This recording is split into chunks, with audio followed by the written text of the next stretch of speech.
Academica Media.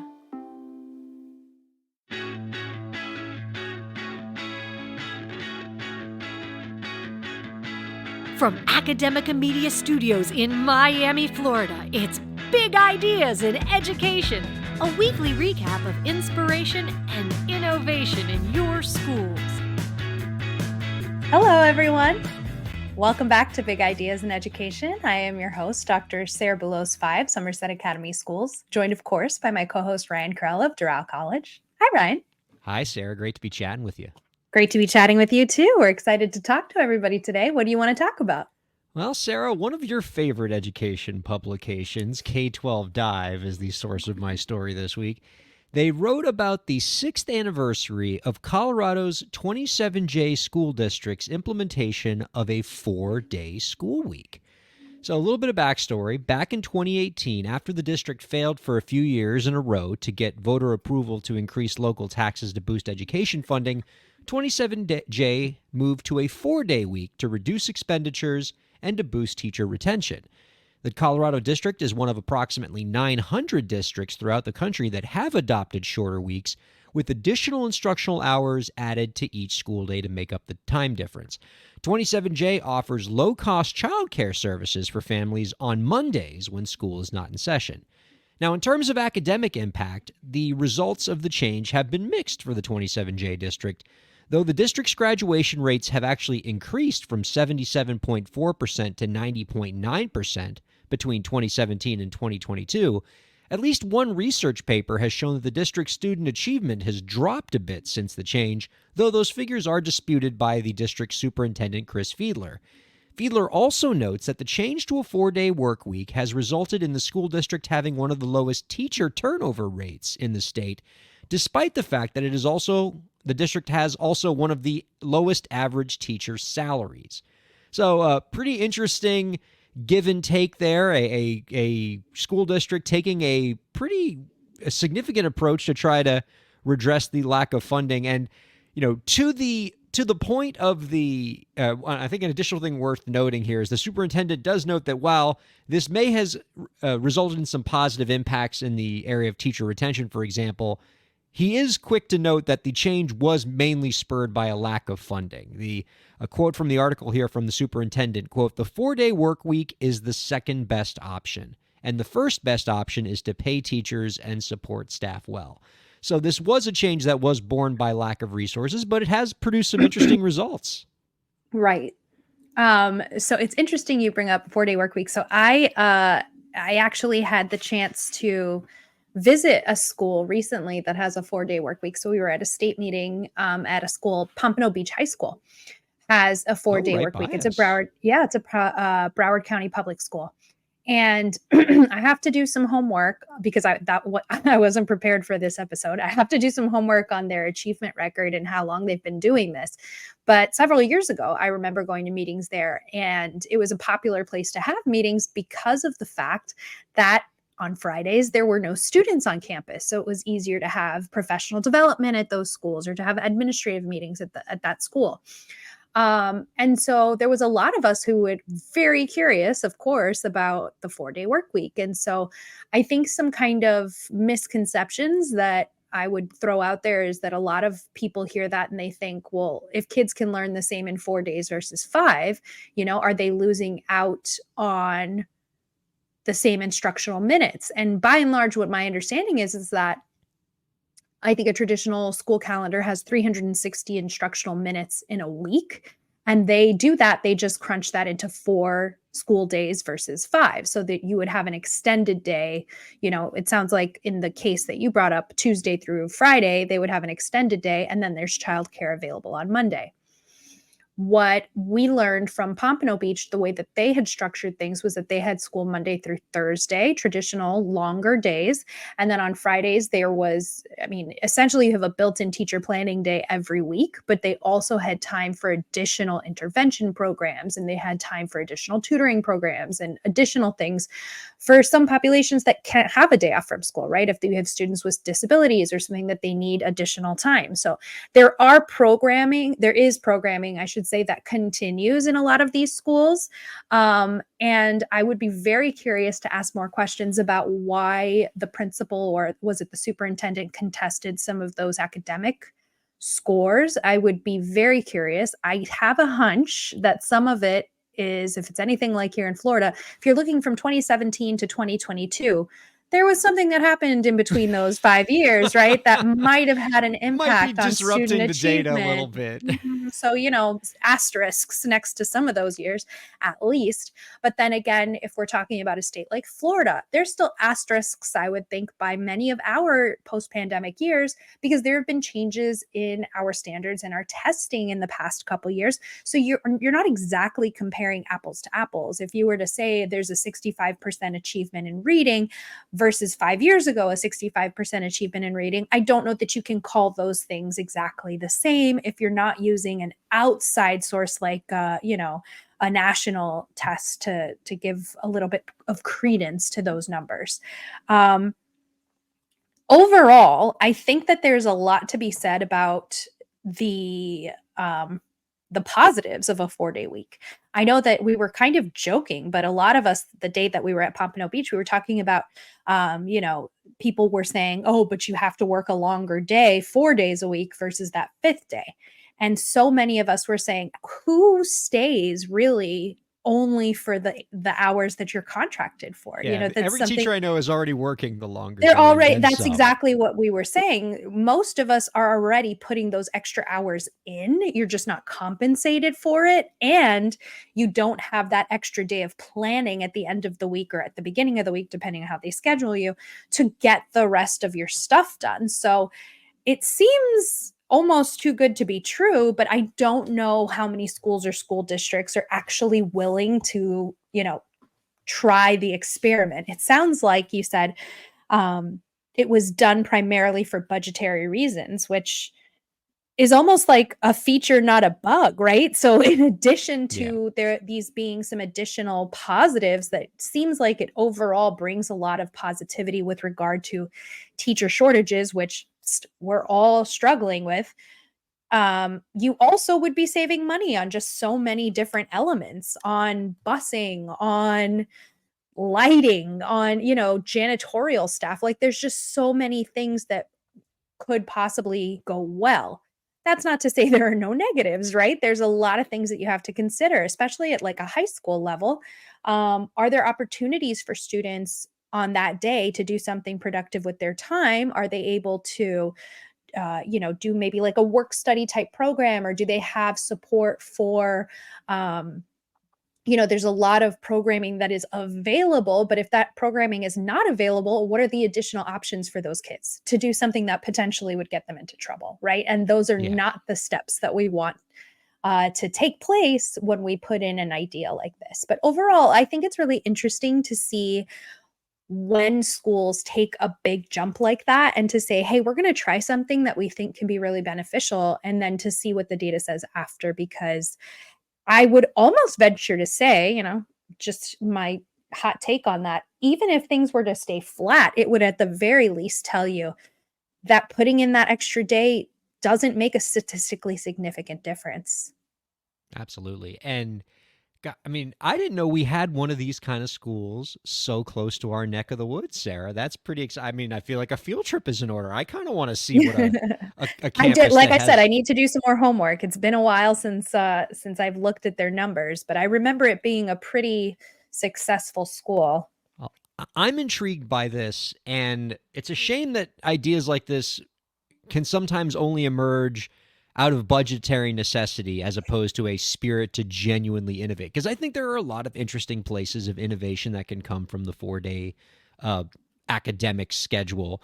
You talked about the potential for enrichment activities. Imagine a day on a day on campus that didn't have structured class periods, where you could have students doing, enrichment work, accelerated coursework, extracurricular activities, remedial work if they need some time to catch up on assignments, college prep, mentoring, work study, internships.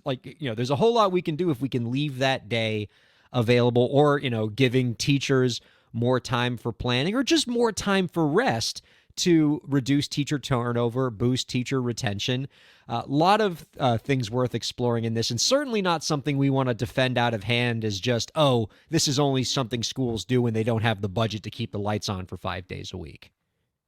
I agree. Again, I didn't do homework for this episode, but I think I will be doing a little bit of homework to see where cases might exist in which this was, like you said, a more innovative choice and not just you're stuck doing this. But I mean, I think so many businesses and organizations in general have moved to a less frequent in-person model because they don't see a giant decrease in productivity. And if that's the case, then why are we spending all of this money lighting in businesses and cleaning and a lot of organizations? I know I was talking to somebody about even just things like parking lots becoming space sharing, right? How do we multi-use this space? What else can we do with this space? Because there is not a need 24/7 for it to be used the way we intended. And so schools can operate like kind of with some of the amazing things that you mentioned, these additional extracurricular programs, maybe bring in businesses that could do work study. If you didn't have a Friday that was a traditional school day, maybe you could partner with a technology company and they bring some of their staffing in on those Fridays, and students can kind of have a built-in incubator to share ideas. I mean, there's just so many different things that could happen if we get out of the way of what's always been. That's really, really interesting stuff. So, I mean, I after talking with you about this, getting your perspective as, somebody who is a lot more on the ground and is seeing a lot of these schools in action, it's making the wheels turn for me more. I'm excited to see what we could do with this model. I know that this model is growing, right? It's still not by any means the predominant instructional model, but more and more districts are embracing it every year. And so I think we're going to hear more stories like this. Yeah. I hope so. Like I said, I'll do some homework. You got a pretty interesting and inspiring story for us, Sarah. I do. Well, as a former English teacher and, overall nerd, I wanted to share a story that touches on a very deeply held belief of my own, which is the belief that if we can connect the right story to the right student, we can create a lifelong love of reading and learning. And nothing brings that belief to life like the story I found on the New York Times website this week. This story begins with a teacher who found a way to bring connection, belonging, and the transformative power of literature alive for his students. In the heart of the Bronx, a classroom full of eager high school students had the honor of welcoming the acclaimed author of There, Tommy Orange.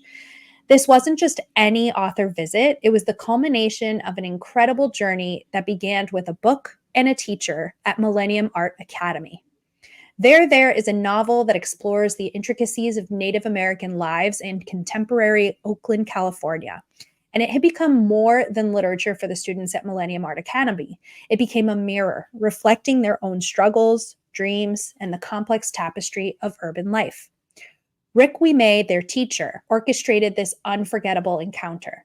Rick had seen his students' lives light up through the stories they read reach out to Tommy. With an email full of raw emotion and hope, he invited the author into their world, fully believing it would never be read, but taking his own advice that he gives to his students: take a chance. He told Orange that he had changed the lives of his students. There was Tariq Kunse, 17, who drew a parallel between the Oakland Coliseum and the Roman Coliseum. Natalia Melendez, also 17, who noted that the white gun symbolized oppression of Native tribes. And then there was Dalvin Urena, 18, who said he'd never read an entire book until There, and was now comparing it to Shakespearean sonnets. He ended his email with, "Well, it's worth a shot. Thank you for taking the time to read this, if it ever finds its way to you. In appreciation and awe, Rick Wimay." And Tommy, amidst a whirlwind tour, said yes, his arrival in the Bronx classroom was a testament to the power of reaching out, of asking for what seems impossible. For the students, Tommy's presence was a validation of their experiences and a reaffirmation that their stories matter. Tommy shared his journey from a young man who felt unseen by the books he encountered to an author whose words now offered solace and understanding to others. In doing so, he mirrored back to the students their own potential, their own capacity to find and create stories that speak to the heart of human experience. And the ways that Orange's book has impacted the students at Millennium Art go beyond this one classroom. While attendance rates at Millennium Art are below the city average and 87% of students are from low-income households, in the 3 years since Orange's novel became a mainstay of the Millennium Art curriculum, pass rates for students taking advanced placement literature exams have more than doubled.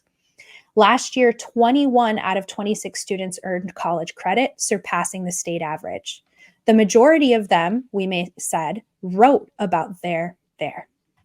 This kind of an impact of a teacher finding connection for their students and bringing it to life for them is what each of us hopes we can do for our students. I found this story incredibly touching, and I am definitely putting there on my reading list. That's an unbelievable story. I mean, that stuff is always so inspiring, and it just serves as such an important lesson for teachers out there. Like, you should always write that letter to that person that you think would never have the time or inclination to visit your schools, because you are the most sympathetic audience for something like this. People love visiting schools. I remember when I was in high school, we had it was like a U.S. Representative visiting our classroom, and one of the students had asked the person, "Why, we really appreciate you coming here. I don't know how you found the time or why you would be interested in just visiting our school." And the representative said, "Can I tell you a secret? This is the best part of my job." Like this is like, you're not putting me out by having me come visit kids. Like, coming to a school building where you're the guest of honor and a bunch of adoring kids are like walking up to you and wanting to shake your hands and you get to see the smiling faces. Like, that's the best part of what these people get to do for a living, whether you're a representative or an author or just somebody showing up for career day. So always make the ask if you're an educator for that person, because you're going to be surprised at what your hit rate's going to be on getting them to show up to your school. Really cool point there that you sort of brought in towards the end about visibility in literature, and particularly, visibility of diverse populations in literature. We often speak about why it's important for diverse populations to be seen in literature, right? And certainly it's valuable for its own sake. People should be able to see themselves in the things that they read, particularly students of color. But you did mention that not only is visibility important in its own right, but if you want to see higher test scores, if you want to see students do better on the AP literature exam and things like that, your story shows that visibility for those kids makes them more interested in literature and is going to lead to better student outcomes. There is an abundant body of research that talks about how when struggling readers, so not even AP students, but struggling readers, connect with the text that they're reading and connect on a personal level with what they're reading, that they will surpass their peers in reading achievement. And that is such a tremendous foundation of how to work with struggling readers, and something that I've done most of my career. And to find, like I said at the beginning, to find a text that a child, not even a child, some of the kids in the story were 19 years old, but that one of your students can see themselves reflected in, is magic. There is no other word for it. It is the magic. It is the key that unlocks the door to learning. And it is so critical. And the more that we can bring in literature where children see their experiences happening, and the more that we can bring in authors and successful people who have gone through the lives that our children are going through, and they can see that this is not just possible, this is what can happen for them, that is how we will make a huge difference for our children. When we say visibility matters, that's not just a platitude. We're not just saying visibility matters because it will make students from, underrepresented communities happier or more well-adjusted. When we say visibility matters, we're saying it quantitatively matters. It has a measurable impact. research shows us that a rising tide raises all ships, right? So that as we bring up any of our student populations, we will bring up the other student populations. And this is so critical. You're exactly right. Representation doesn't just matter for only socio-emotional reasons, although that's a valid reason. Certainly. There are additional, bottom line reasons. If you want to bottom line it, there are reasons that will impact student achievement for your entire school, your entire student population. So this was, if I'm being honest, this is a very personal story to me. I think that the success of any of our teachers is the success of all of us, right? And so to see that and to find more stories that I can share with my students that will help them feel seen and successful and know that there are other experiences like theirs, I'm really excited to share that. And so there was a quote by the teacher. I couldn't really figure out how to, to fit it into my little segment, but it was about, if you hear a story, if you love a story, share that story. And I know that's something you and I do every single week, but I would encourage everyone listening, don't just keep it to yourself. When there's something good, when there's something that unlocks the door for your students, share it. And so we'd love to hear what you have to share. Please feel free to reach out to us using the hashtag BigIdeasInEducation, and maybe put there on your reading list like I will be. And I do want to let you all know, I think we have one more episode, but then we're taking a little break, right, for spring break.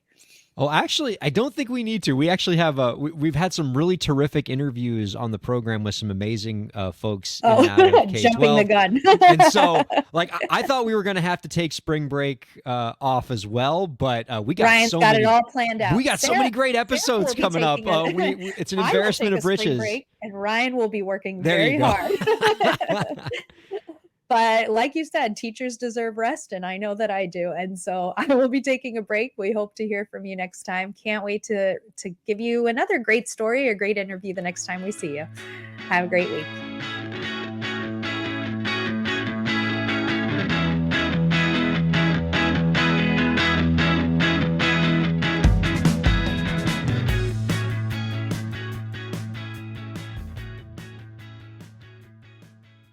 The views expressed on the preceding program have been those of the hosts and guests and do not necessarily reflect the views of Academica, its clients, staff, affiliates, or advertisers.